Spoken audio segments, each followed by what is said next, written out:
आज हम लोग तीसरे कंपाउंड के बारे में पढ़ेंगे, सोडियम बाइकार्बोनेट। इसी का नाम है सोडियम हाइड्रोजन कार्बोनेट।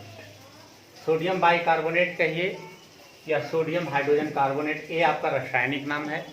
इसी को हम लोग बाजार में खाने वाला सोडा, इसे हम लोग खाने वाला सोडा के नाम से जानते हैं। तो सोडियम बाइकार्बोनेट का सूत्र होता है या सोडियम हाइड्रोजन कार्बोनेट का सूत्र होता है या खाने वाला सोडा का सूत्र होता है NaHCO3। Sodium bicarbonate, sodium Na bicarbonate HCO3, दोनों का वैलेंसी एक एक होती है, अर्थात इसका सूत्र हो जाएगा NaHCO3।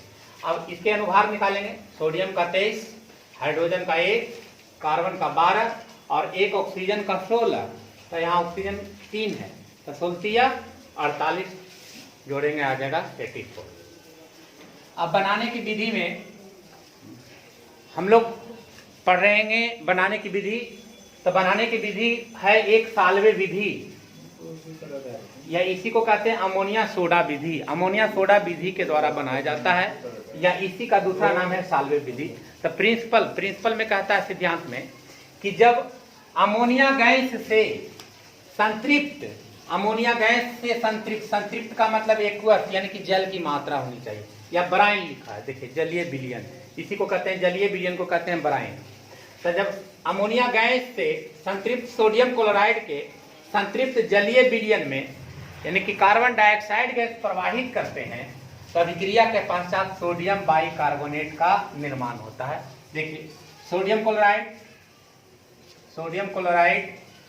संतृप्त H2O, carbon dioxide gas CO2 और अमोनिया गैस। देखिए चारों फैकल्टी आपको लिखा हुआ है। अब जलीय विलयन का मतलब H2O, हाँ समझिएगा, क्योंकि उसमें CO2 मिश्रित होगा। तब अभिक्रिया कराएंगे, तब अभिक्रिया के पश्चात बनाएगा अमोनियम क्लोराइड और सोडियम बाइकार्बोनेट। इसी को कहते हैं खाने वाला सोडा, खाने वाला सोडा। लेकिन अब रिएक्शन को समझिए कैसे कैसे हुआ। ये तो हम एक साथ अभिक्रिया करा दिए, लेकिन रिएक्शन का टर्म है, टर्म आपको समझ में आ जाएगा, रिएक्शन अपने आप समझ में आ जाएगा। अब यहाँ है पहले कि एक दो कंपाउंड रहता था, तो धनात्मक ऋणात्मक एक्सचेंज कर देते थे या तो डिस्प्लेस करके अभिक्रिया कराते थे, लेकिन यहाँ अभिक्रिया को आपको समझना है। तो सबसे पहले अमोनिया गैस NH3 संतृप्त है यानी H2O, ये अभिक्रिया करेगा, अभिक्रिया करके बनाएगा अमोनियम हाइड्रोक्साइड। ये आपकी संतृप्त जलीय है, ये आपको इसमें जुड़ जाएगा और जुड़ के बनाएगा अमोनियम हाइड्रोक्साइड। पुनः अमोनियम हाइड्रोक्साइड पर जब CO2 गैस प्रवाहित करेंगे तब अभिक्रिया करके बनाएगा ammonium bicarbonate, ammonium bicarbonate NH4HCO3। अब अमोनियम बाइकार्बोनेट को सोडियम क्लोराइड से अभिक्रिया करेंगे। देखिए ये स्टेप बाय स्टेप इसमें लिखा हुआ, वो डायरेक्ट लिखा हुआ था। अब कैसे रिएक्शन हो रहा है इसके बारे में आप अच्छी तरह से समझ लें कि सबसे पहले अमोनिया को संतृप्त यानी जलीय विलयन से अभिक्रिया कराएंगे, तो बनाएगा अमोनियम हाइड्रोक्साइड। अमोनियम हाइड्रोक्साइड पर कार्बन डाइऑक्साइड गैस प्रवाहित करेंगे, अभिक्रिया करके बनाएगा अमोनियम बाइकार्बोनेट, और अमोनियम बाइकार्बोनेट को सोडियम क्लोराइड से अभिक्रिया कराएंगे। तो सोडियम क्लोराइड से अभिक्रिया कराएंगे। अब देखिए इसका धनात्मक इसका ऋणात्मक बाहर हो जाएगा, इसका धनात्मक इसका ऋणात्मक बाहर हो जाएगा, तो अभिक्रिया करके बनाएगा NH4Cl प्लस सोडियम है जहां से बाइकार्बोनेट को लेकर बाहर हो जाएगा, तो बनाएगा NaHCO3। तब इसको पढ़ते हैं सोडियम बाइकार्बोनेट, इसको कहते हैं अमोनियम क्लोराइड। देखिए ये एक स्टेप का रिएक्शन था। अब इसी स्टेप को हम लोग समझने के लिए इसको 4 स्टेप में रिएक्शन दिखाए हैं। इस प्रकार आपका खाने वाला सोडा का निर्माण हो गया। तो इसी विधि को कहते हैं साल्वे विधि। बहुत इंपॉर्टेंट है, ये बार बार पूछ देता है, सीधे डायरेक्ट पूछ देगा कि सोडियम बाइकार्बोनेट के साल्वे विधि का वर्णन करें। तो ये था साल्वे विधि कि अमोनिया गैस के संतृप्त सोडियम क्लोराइड के जलीय यानी कि ब्राइन में कार्बन डाइऑक्साइड गैस प्रवाहित करते हैं, तब अभिक्रिया के पश्चात सोडियम बाइकार्बोनेट की प्राप्ति होती है। तो ये था आपका साल्वे विधि। अब इसी में अगर आपको इसी को कहते हैं कि प्रयोगशाला विधि के द्वारा कैसे बनाया जाता है, तो प्रयोगशाला विधि में डायरेक्ट है, प्रयोगशाला विधि सोडियम बाइकार्बोनेट का प्रयोगशाला विधि यानी कि सेकेंड मेथड प्रयोगशाला विधि।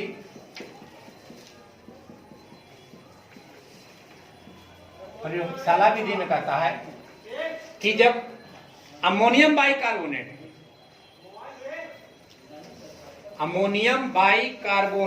पर सोडियम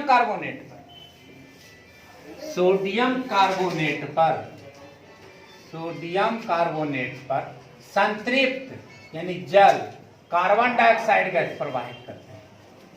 प्रयोगशाला विधि में है कि सोडियम कार्बोनेट पर एक सोडियम कार्बोनेट होता है जो ठंडा होता है, ठंडे विलयन में CO2 गैस, जैसे ठंडा विलयन कहेंगे तो CO2 जल आएगा। सोडियम कार्बोनेट पर ठंडे विलयन में कार्बन डाइऑक्साइड गैस प्रवाहित करते हैं तो अभिक्रिया के पश्चात ये आपको सोडियम बाइकार्बोनेट बनाता है, NaHCO3 का निर्माण करता है। इसी विधि को कहते हैं प्रयोगशाला विधि। लेकिन प्रयोगशाला विधि से इंपॉर्टेंट है आपका साल्वे विधि। तो ये था आपको बनाने का विधि। अब हम लोग पढ़ेंगे इसके गुण। सोडियम बाइकार्बोनेट का गुण। तो सोडियम बाइकार्बोनेट सफेद क्रिस्टलीय ठोस पदार्थ होता है। सोडियम बाइकार्बोनेट सफेद क्रिस्टलीय ठोस होता है। सोडियम बाइकार्बोनेट सफेद क्रिस्टलीय ठोस होता है। दूसरा पॉइंट में कहता है इसका जलीय विलयन क्षारीय होता है। इसका जलीय विलयन क्षारीय होता है। अब जैसी कहता है कि जिसका जलीय विलयन क्षारीय होता है, अब पीएच वैल्यू पर डिपेंड करता है। इसका मतलब है कि अब जब इसका जलीय विलयन क्षारीय होगा तो इसका पीएच जो होगा वो 7 से अधिक होगा। पीएच होगा जो 7 से अधिक होगा। हम लोग पीएच वैल्यू पढ़ेंगे, इसके बाद पीएच वैल्यू ही पढ़ाएंगे। जैसी कहता है कि इसका जलीय विलयन होता है जो क्षारीय होता है, तो क्षारीय कहने का मतलब है कि उसका पीएच मान 7 से अधिक होगा। अम्लीय कहता तो उसका पीएच मान 7 से कम होता। अगर उदासीन कहता तो उसका पीएच मान 7 होता। तो इसका जलीय विलयन क्षारीय होता है, अर्थात कहने का मतलब है इसका पीएच मान 7 से अधिक होता है। अगर इसको हम लोग किसी अम्ल से अभिक्रिया करा दें, अगर अम्ल से अभिक्रिया कराते हैं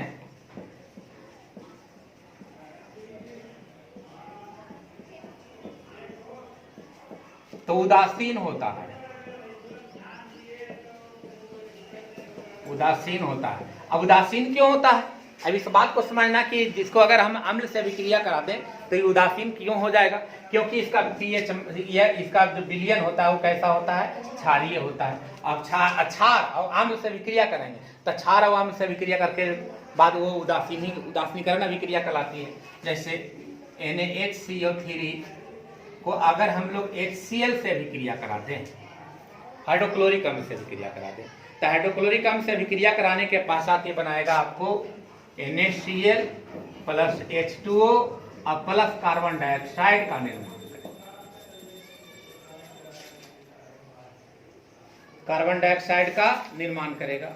अब अगर हम लोग डायरेक्ट इसे हीट कर दें, गर्म करने पर, किसको गर्म करने पर? सोडियम बाइकार्बोनेट को। तो अगर सोडियम बाइकार्बोनेट को गर्म कर देते हैं NaHCO3, ये देखिए गर्म हीट का सिंबल है। अगर गर्म करेंगे तो ये टूट जाएगा, टूट के फिर पुनः वापस इस प्रकार के अभिक्रिया जिससे वो बना था वही अभिक्रिया रिवर्स होता है। तभी इसको जब गर्म करेंगे तो टूट जाएगा sodium carbonate Na2CO3 plus H2O और प्लस CO2 का निर्माण करेगा। तो ये था इसका सोडियम बाइकार्बोनेट का गुण। अब है इसका उपयोग। तो सोडियम बाइकार्बोनेट का उपयोग कहाँ करते हैं? बेकिंग पाउडर बनाने में। घरों में अगर विभिन्न प्रकार का व्यंजन बनाना है तो अगर खाने वाला सोडा दे दीजिएगा तो वो ज़्यादा मात्रा में फूलेगा। जैसे अगर हम लोग जो गोलगप्पा बनाया जाता है तो गोलगप्पे में, या हम लोग घरों में रसगुल्ला बनाते हैं तो उसमें खाने, या पूड़ी बनाते हैं, मेहमान आ गए हैं पूड़ी बनाना है और पूड़ी बहुत अच्छा बने तो उसके लिए हम लोग क्या करेंगे, उस आटे में, मैदे में खाने वाला सोडा एक चुटकी डाल देंगे। जो ही डालेंगे तो उसमें कार्बन डाइऑक्साइड, जैसे ही वो तलेगा तो कार्बन डाइऑक्साइड की मात्रा काफ़ी मात्रा में निकलेगी तो वो जो उसका लेयर है वो बहुत काफ़ी हाई मात्रा में फूलेगा। अतः इसका उपयोग हम लोग करते हैं। तो पहला उपयोग करते हैं बेकिंग पाउडर बनाने में। बेकिंग पाउडर बनाने में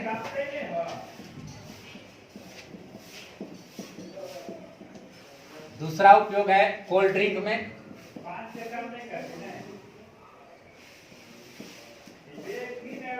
बेकिंग पाउडर बनाने में, दूसरा कोल्ड ड्रिंक बनाने में, पेट की अम्लीयता को दूर करने में, पेट की अम्लीयता को दूर करने में,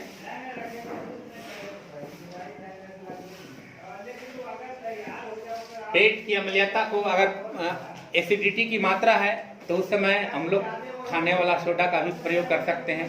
अग्निशामक यंत्र में,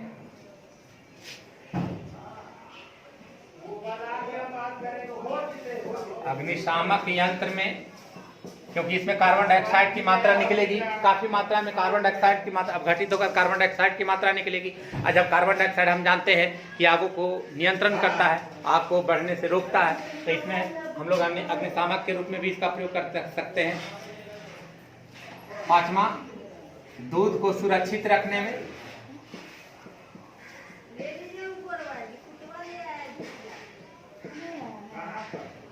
दूध को सुरक्षित रखने में भी इसका उपयोग करते हैं हम लोग।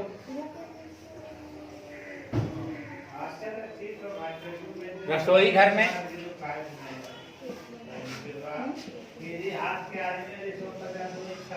रसोई घर में विभिन्न प्रकार के व्यंजक बनाने में खाने वाला सोडा का उपयोग करते हैं। तो इस प्रकार आपका खाने वाला सोडा का निर्माण, गुण और उपयोग समाप्त हो गया। अब हम लोग पढ़ेंगे sodium carbonate. Fourth point, sodium carbonate. अब हम लोग चौथा पढ़ेंगे सोडियम कार्बोनेट, या इसी का दूसरा नाम है धोने वाला सोडा। इसी को हम लोग बाजार में धोबिया सोडा के नाम से भी जानते हैं। इसका अनुसूत्र होता है Na2CO3 × 10H2O। इसको रासायनिक नाम में कहते हैं sodium carbonate decahydrate. Sodium carbonate Deka मैंने 10, हाइड्रेट मतलब जल, 10 अणु जल के हैं, इसीलिए इसका नाम पड़ा सोडियम कार्बोनेट डेकाहाइड्रेट। अब इसका अनुभार निकाल लेंगे। अनुभार तो इसके प्रत्येक तत्व का भार अगर याद होगा तो उसके आधार से उसका उस यौगिक का अनुभार निकाल लेंगे। अब बनाने की विधि सेम प्रोसेस, खाने वाला सोडा जो हम लोग पढ़े थे वही विधि है, अमोनिया सोडा विधि या साल्वे विधि। तो अमोनिया सोडा विधि या साल्वे विधि में हम जस्ट अभी लिखाए थे कि संतृप्त अमोनिया गैस पर संतृप्त जलीय विलयन सोडियम क्लोराइड में CO2 गैस प्रवाहित करते हैं।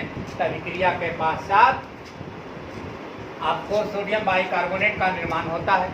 फिर पुनः सोडियम बाइकार्बोनेट को जब गर्म करते हैं तो सोडियम कार्बोनेट का निर्माण होता है।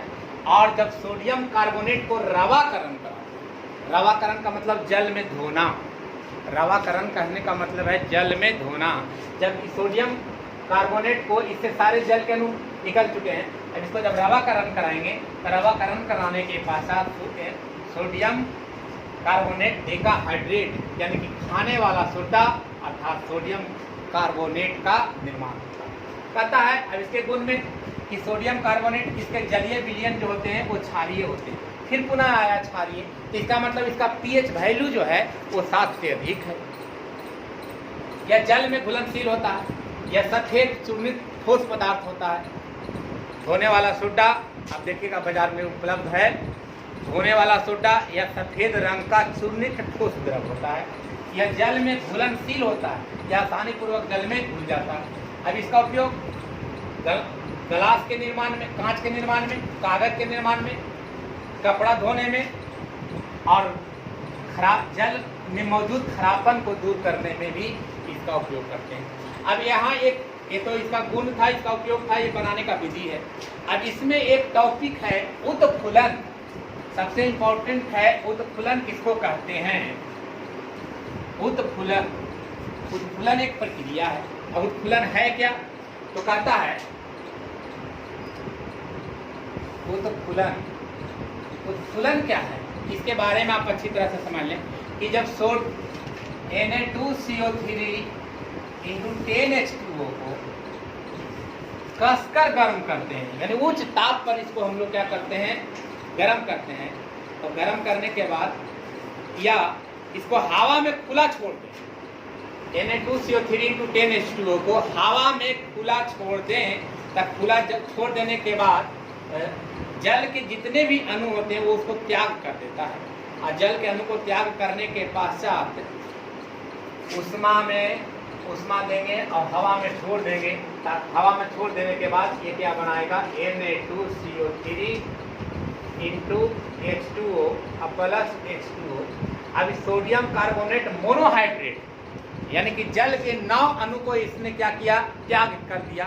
तो त्याग कर देने के बाद ये चूर्ण के रूप में प्राप्त हो जाएगा। यही प्रक्रिया कहलाती है उत्फुलन। अर्थात जब Na2CO3 × 10H2O को हवा में खुला छोड़ देने पर रवाकरण के जल को त्याग कर देता है। जो रवाकरण की प्रक्रिया हुई थी उसमें से जल के अणुओं को त्याग कर देता है। और त्याग करने के बाद सोडियम कार्बोनेट मोनोहाइड्रेट, मोनो का मतलब केमिस्ट्री में एक होता है, सोडियम कार्बोनेट मोनोहाइड्रेट का एक चूर्ण प्राप्त होती है। यही प्रक्रिया कहलाती है उत्फुलन। ये प्रक्रिया कहलाती है उत्फुलन। तो उत्फुलन को याद रखिएगा। फिर पुनः एक बार सुन लीजिए।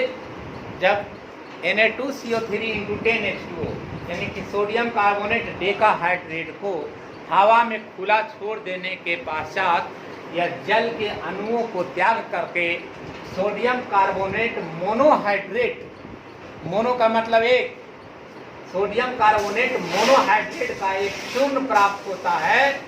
इसी को हम लोग कहते हैं उत्फुलन। इस प्रकार आपका धोने वाला सोडा, खाने वाला सोडा, नमक और कास्टिक सोडा यानी कि सोडियम के कंपाउंड खत्म हो गए। अब हम लोग अगले टॉपिक में कैल्शियम के कंपाउंड पढ़ेंगे। कैल्शियम का कंपाउंड, तो कैल्शियम का भी कंपाउंड 2-4 पढ़ना है। उसके बाद ये आपका टॉपिक पूर्ण रूपेण चैप्टर समाप्त हो जाएगा। उसके बाद एक लास्ट टॉपिक बचेगा, एक न्यूमेरिकल का टॉपिक है पीएच वैल्यू। अब पीएच मान, पीएच और पीएच वैल्यू, इसको इसलिए हम लास्ट में रोकें क्योंकि उसमें न्यूमेरिकल है। उसको अच्छी तरह से समझाने के बाद हम लोग न्यूमेरिकल पढ़ लेंगे। उसके बाद ये चैप्टर पूर्ण रूपेण समाप्त। तब तक के लिए धन्यवाद। फिर कल हम लोग अगले वीडियो में कैल्शियम के यौगिक अपलोड करें।